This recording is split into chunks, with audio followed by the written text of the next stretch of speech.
There's a full serving of laughs on the menu at Duffy's Tavern tonight with Archie the Manager, played by Ed Gardner. Archie's colleagues in comedy are Miss Duffy, Clifton Finnegan, and Eddie the Waiter. This Sunday, The Big Show comes your way once again on NBC. And just listen to a few of the stars who'll be with you. Fred Allen, Jack Carson, Mindy Carson, Ed Archie Gardner, Ed Wynn, and many, many more. And, of course, your MC will be Tallulah Bankhead. Listen Sunday for The Big Show. Ladies and gentlemen, that phone bell means exciting adventure. Hello? Hello? The handsome young man answering the phone is Archie Goodwin. A mountain of a man engrossed in deep thought in the oversized armchair is Nero Wolfe. Hey, boss. Oh, Mr. Wolfe. Mr. Wolfe. There's a guy on the phone wants us to take a case. Seems that someone was mad at a guy who was mad, and now this guy on the phone is mad, wants us to find out who did the killing. What do you say, Mr. Wolfe? We need the money. Hello? Yes, Mr. Wolfe says he'll be happy to take the case. Just present yourself and a check for $2,000 at 601 West 35th Street at 11 o'clock. Mr. Wolfe can't wait till you get here. He's dying to go to work. Goodbye. Greatest detective in the world. The only trouble is, he is.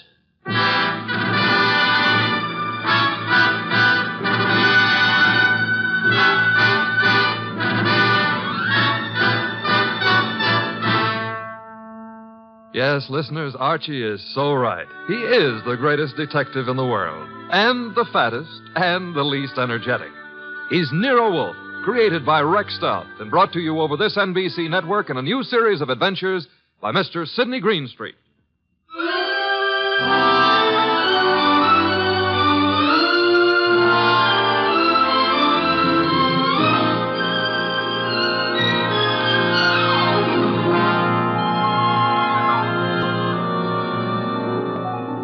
Tonight, it's The Case of the Beautiful Archer. That's a good title. And it was a good case, too. It began in the consulting room of Dr. Raynard Townley of the Townley Sanitarium, skipping a jump north of Nyack, New York, when a very lovely young lovely glared across the desk at the good doctor.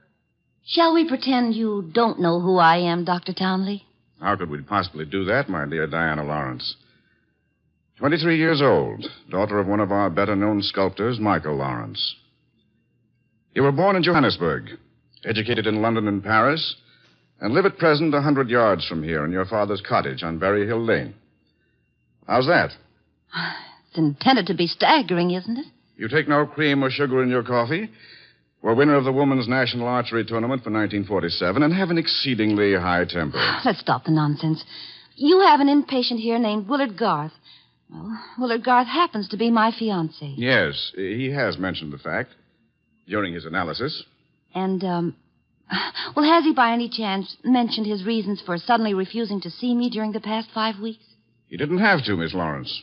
Well, what do you mean? I mean that I recommended he give you up as a bad job. What? Yeah, well, I suppose you had some purpose in saying what you did. Of course. I'm the boy's doctor. You think you're in love with Willard Garth, I know, but actually, you're infatuated with the Garth millions. You take a lot on yourself, don't you, Doctor? I consider it important to relieve Willard of all painful external pressure. You've done well for Willard, Dr. Townley, relieving him of me. I think so. Now, let's see you relieve yourself of me. You, purchased the gun for this occasion, Miss Lawrence? Yes. And what exactly do you hope to accomplish with it? A quick and complete reversal of your decision about me. I'm not as easy to handle as Willard is, you see. And if you intend to ruin my life, then I intend to end yours, here and now. The phone is ringing. Let it ring. Just as you say. It's the house phone, Miss Lawrence. It may be Willard, you know. Oh, Willard? Yes, he usually phones me from his room at about this time every day. Oh. Well, all right. Answer it, but be careful what you say. You're in command, it seems. Hello? Oh, why, hello. I thought it would be you, Willard. Look, my boy, Diana Lawrence is here. I've had a talk with her, and I've reconsidered my opinion. Yes, I'm quite serious. If you're at all sensible, you'll see her regularly and plan on a marriage as soon as you're discharged. Yes. Oh, you do? Very well. I'll see if she'll talk to you. Miss Lawrence. Yes? Do you want to speak with him? Give me the phone. Of course. Here you are, and I'll take this gun. There we are. Now, stand away, Miss Lawrence. But Willard's on the phone. Willard's not on the phone. No one was on the phone. The ring came from the push-button bell under my desk here. Oh. Sometimes I find it convenient to interrupt my consultations with a phone call. Oh, you smug, deceitful, self-sufficient... Murder is a vexatious business. You'll be grateful to me one day. All right. Give me my gun and let me go. The gun, I'm afraid, stays with me. Here in this Majolica cabinet. I'd scarcely feel justified in trusting you with it. And now, with your permission, or without it, the interview is ended.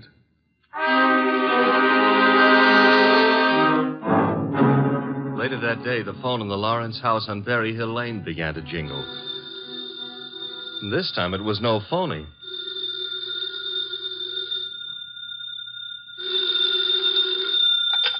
Hello? Diana? Yes? Willard, darling. Diana, darling, it's Willard. Imagine. Has the doctor let you use the telephone just as if you were a great big adult? Oh, I've got to see you, sweetheart, and I didn't call you to argue. Love, beauty, understanding, that's what matters. Isn't it? Isn't it?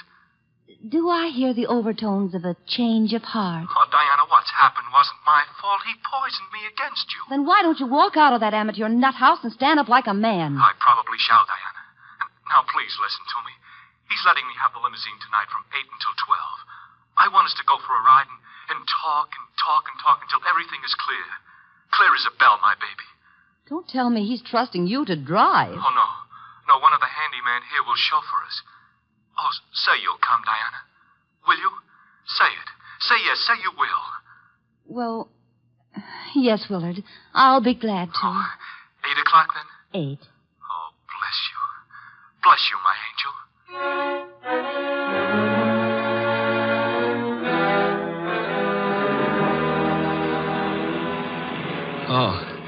Oh, so that's it. You want my father's money.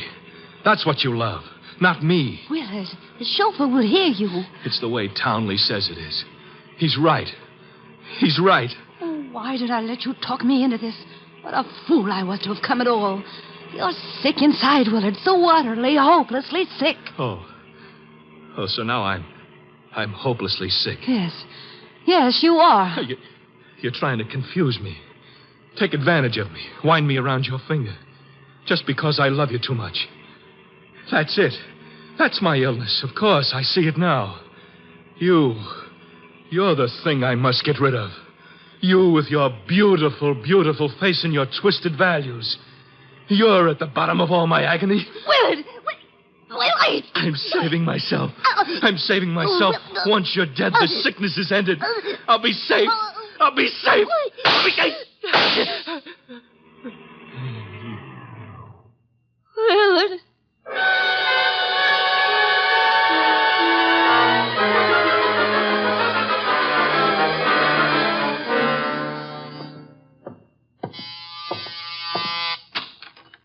Dr. Townley? Yes. Come in. Mr. Wolf's been expecting you. Come in, Dr. Townley. Come in. Have a chair. Thank you, Mr. Wolf. I'm so happy you've agreed to take this case. Have a glass of beer. Oh, no. Never at this time of morning, thank you. Well, Doctor, the newspapers check with what you told me. The girl and young Garth went out for a ride in your limousine last night. The car was driven by one of your handymen. That's right. Haynes, his name is. And they never came back. Young Garth was found dead in the car with 2 bullets in him. The girl was gone, and also Haynes, the handyman chauffeur, huh? Correct, sir. Have you any idea where he could be? No, sir. And the young lady, tell me about her. She's Diana Lawrence, daughter of Michael Lawrence. The sculptor? The sculptor. She lives with him in a small cottage near my sanatorium on Berry Hill Lane. An extremely aggressive and self-centered female with more than a slight flair for violence. Your description might easily lead me to suspect her of this murder, sir. Well, I'm aware of that. And I don't think you'll be far off the mark. As I told you on the phone, she tried to murder me yesterday morning. The The police have made no headway in locating her? No, the homicide division has contacted her father, but he's remained quite noncommittal. He simply says that he's sure she's incapable of killing a fly and that he hasn't laid eyes on her since 8 o'clock last night. Highly suspicious behavior. She was unquestionably in the car with young Garth when he was murdered. She wasn't alone in the car with him. You're referring to Haynes? Yes, but he can't be found either, remember? It appears that he failed to list his address on his job application. But somehow, Mr. Wolf, I'm quite sure he'll show up this afternoon. Somehow, Dr. Townley, if I were you, I wouldn't be quite so sure. We must begin by facing the initial problem of locating our suspects. Archie. Yes, sir? Get out the car and drive up to the house on Berry Hill Lane. And then? There you will ask Mr. Michael Lawrence to be sensible enough to cooperate with us in finding his daughter. And if the answer is no? I recommend, Archie, that you flatly refuse to take it.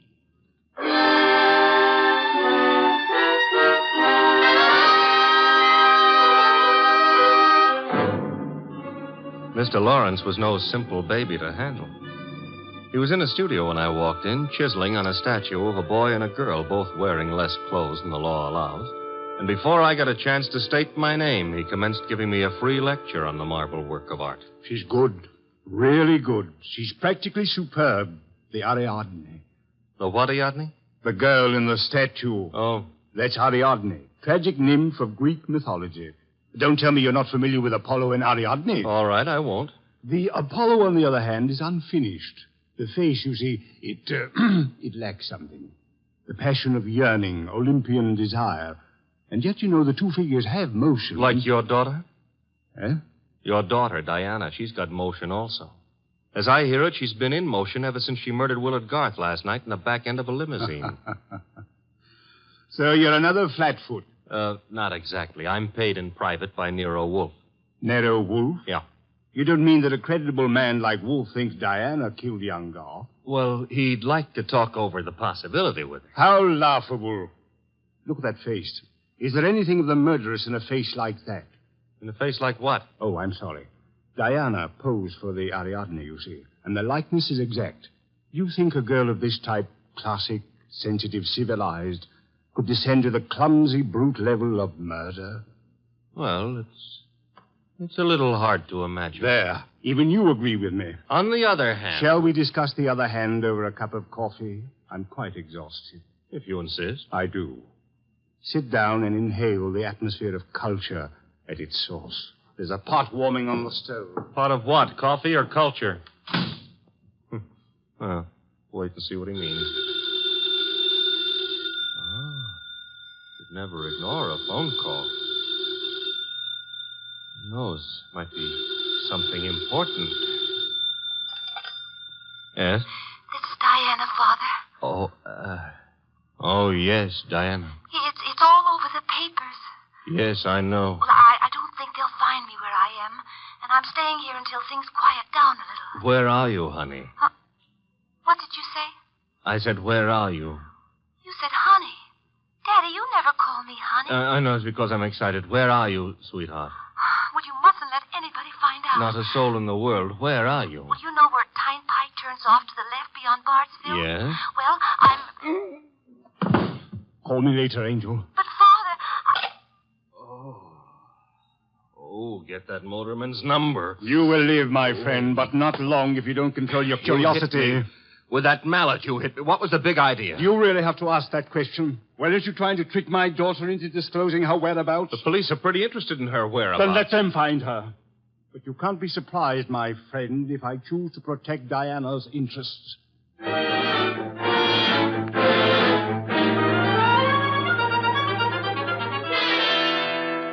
So he's working on an Apollo and Ariadne, is he, Archie? Who cares about Apollo and Ariadne? The point is how he worked on my gourd. That, of course, was unfortunate, my boy, but...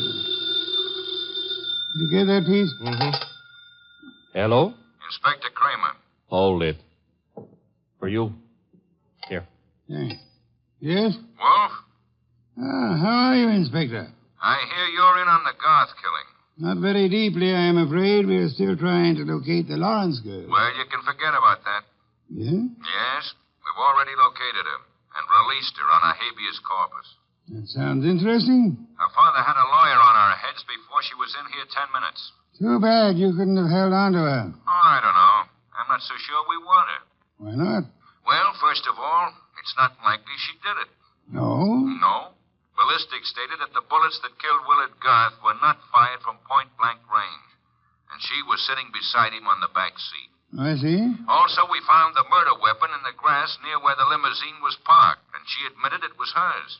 That sounds like a poor reason to release her. Well, the point is she wasn't in possession of the gun when the killing happened. At least so she says. No, who what? That doctor. What doctor? Townley. The guy who runs that sanitarium. According to her, he took the gun away from her for safekeeping at noon yesterday.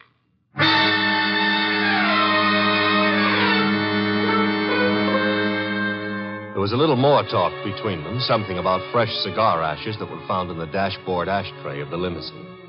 After that, the boss hung up and exerted himself enough to put a call through to the Townley Sanatorium. I'm afraid the doctor is very busy just now. So am I, and my business happens to be highly important. Well, I'll say you called, Mr. Wolf, and I'll ask him to contact you just as soon as he has a free moment. Do you happen to have a free moment, miss? Why, well, yes, sir. Could you spend it by telling me if that handyman, Mr. Haynes, is being located? Why, yes, as a matter of fact, he has. One of the staff just found out where he lives, Mr. Wolf. Well? He has a little cottage at 206 Dockside Road. That's out near Sheepshead Bay. Thank you. Archie. I'm going someplace, I suppose? You are? You're going to Sheepshead Bay.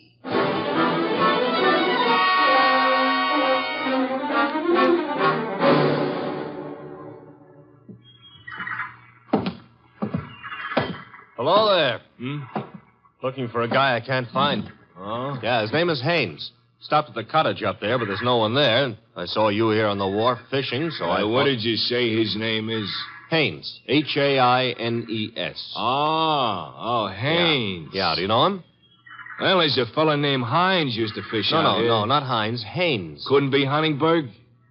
No, it couldn't be. The name is Haynes. Hain. Haynes, give me a hand here, eh? Well, what do you know? Funny, huh? That guy seems to think my name is Haynes. Yeah, so do I. You do? Yes, I...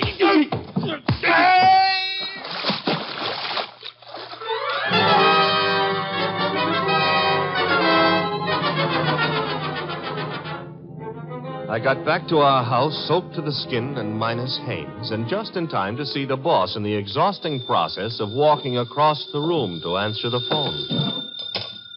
Hello? This is Dr. Townley. You called me. So I did. About the murder? More specifically, about the statement from Diana Lawrence that you removed a firearm from her possession yesterday morning. That's quite correct. It's here in my Majonica cabinet. Is it? Of course it is. I suggest you check. Just a moment. Mr. Wolf. Yeah? I'd like to see you at once. The gun, I suppose, has vanished. What? How did you know? Because it is at ballistics, Doctor. It turned out to be the gun that killed Willard Garth. I see. Do you? Yes. I understand everything now. It's all so crystal clear. Just how crystal clear? I'm quite certain, Mr. Wolf, that I can put my finger on the killer. And I think it would be well if you came here immediately. Oh, I'm afraid it's impossible, sir. There's an important operation scheduled, and I simply cannot leave. What do you suggest? Well, is it outside the realm of possibility that you come here? Is it, Mr. Wolf? Hello, Mr. Wolf. Mr. Wolf?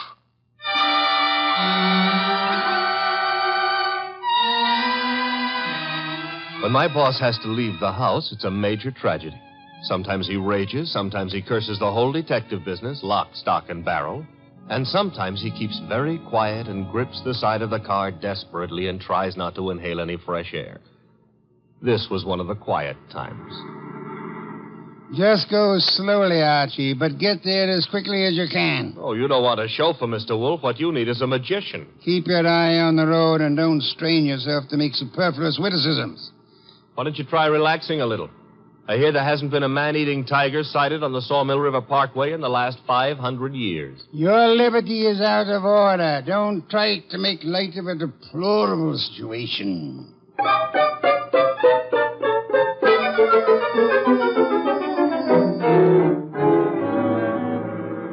here's the sanatorium. And there's Dr. Townley coming to meet us. It's terribly nice of you to have come, Mr. Wolf. I've heard about your aversion to traveling, and I appreciate your going to the trouble. Don't mention it. Oh, Archie, help me out with my other arm. There we are. Now, calm down. You're all in one piece. I think you'll find the trip highly profitable, Mr. Wolf. You'll consider it time very well. Hey, what's the matter? What is it? What happened? He's been shot. It's hardly likely. There wasn't a sound. This kind of shot doesn't make a sound, boss. What do you mean? Better take a look for yourself. There's an arrow in his back, and he's dead.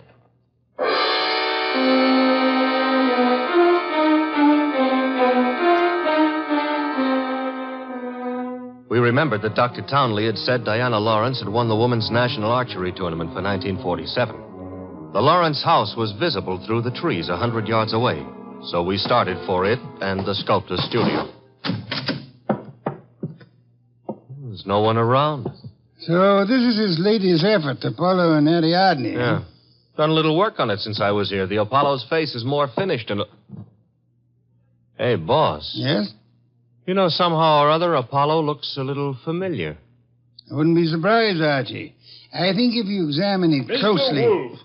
Our host. You remember me, don't you? I met you once at a dinner party at your house, the time they opened the new museum on 67th Street. Of course, Mr. Lawrence. And to what do I owe the honor? It's not much of an honor. Dr. Townley has been murdered. No. I am afraid Mr. Goodwin is being accurate. He's been murdered with a bow and arrow. And what does that mean to you, Mr. Lawrence? I'm sorry. I've been a fool. An awful fool. You can't blame yourself too much. If you'd cooperated with the police instead of looking out for your daughter's interest, the man would still be alive. But I assure you that... Where's the girl?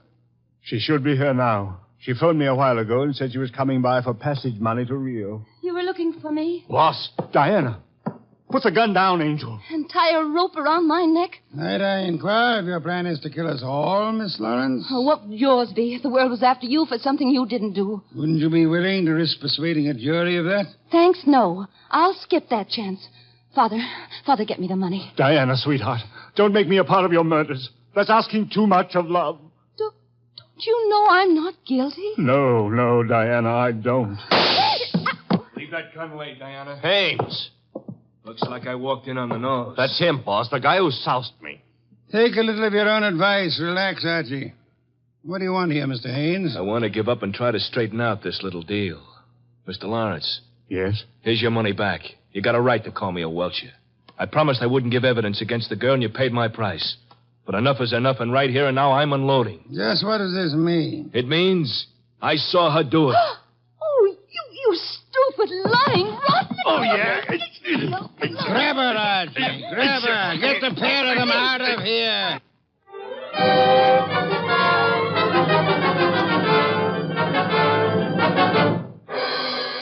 What can I say to myself now?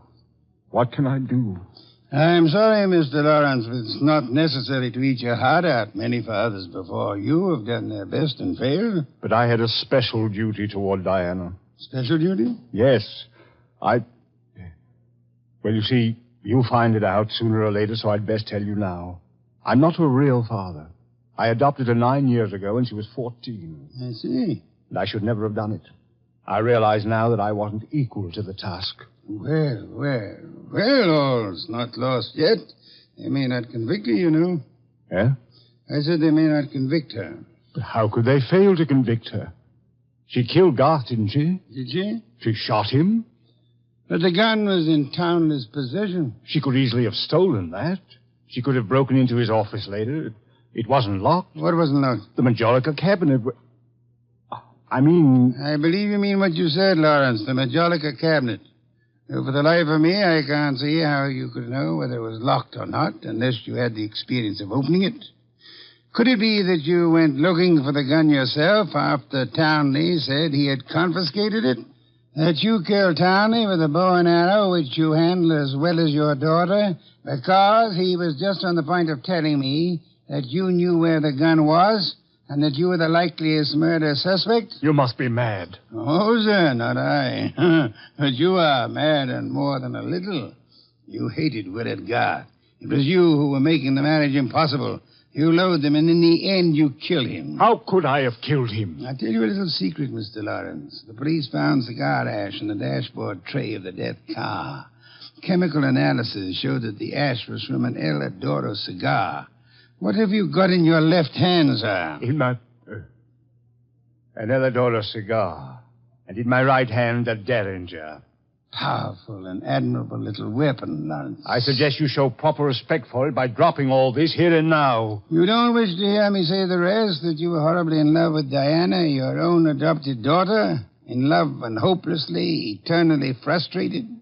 You begrudge me the triumph of accusing you of having bribed Haynes to let you take his place at the driver's seat of the limousine? And further bribed and threatened him into putting on his show of merry pranks and false confessions to confuse us all beyond measure? You said I loved Diana. Would I do all this to her if I did?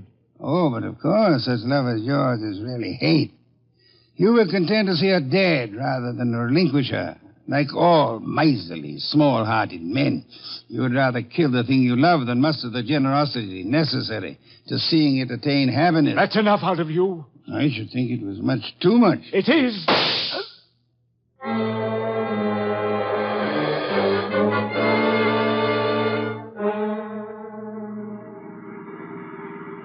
Archie, my boy, I'm grateful to you, both for coming back into the house when you did and for being such a good shot.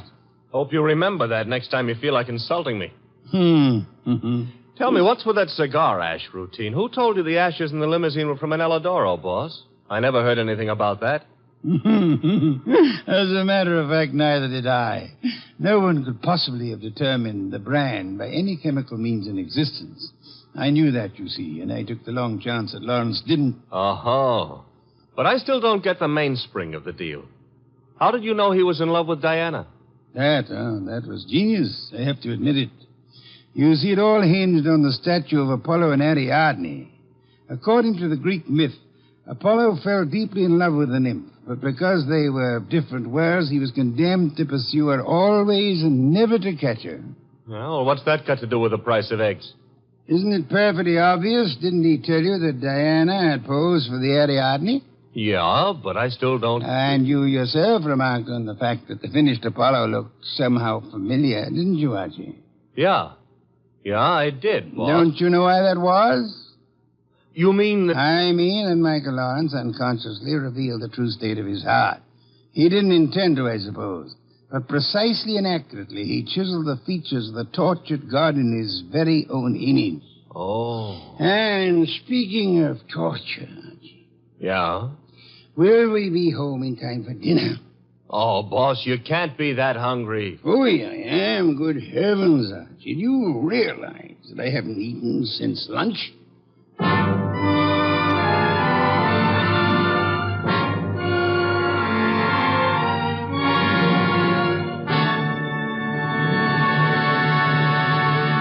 You have been listening to The New Adventures of Nero Wolfe, starring Sidney Greenstreet.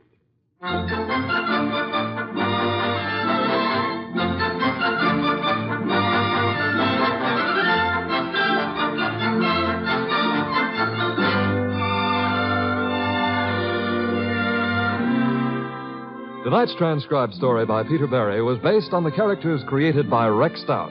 This is an Edwin Fadiman program produced and directed by J. Donald Wilson. In the cast were Larry Dobkin as Archie Goodwin and Gigi Pearson, Ted Von Elst, Bill Johnstone, Peter Leeds, and Jay Novello. Next week at this same time, Nero Wolfe and Archie will bring you The Case of the Brave Rabbit. Don Stanley speaking. There's fun and laughs later tonight when Ed Archie Gardner stars as Archie the manager in Duffy's Tavern. As usual, Duffy won't be there, but Archie will be there, armed with his own whimsical version of the English language. Another Friday favorite you'll hear later is The Delightful Life of Riley, starring William Bendix as Chester A. Riley.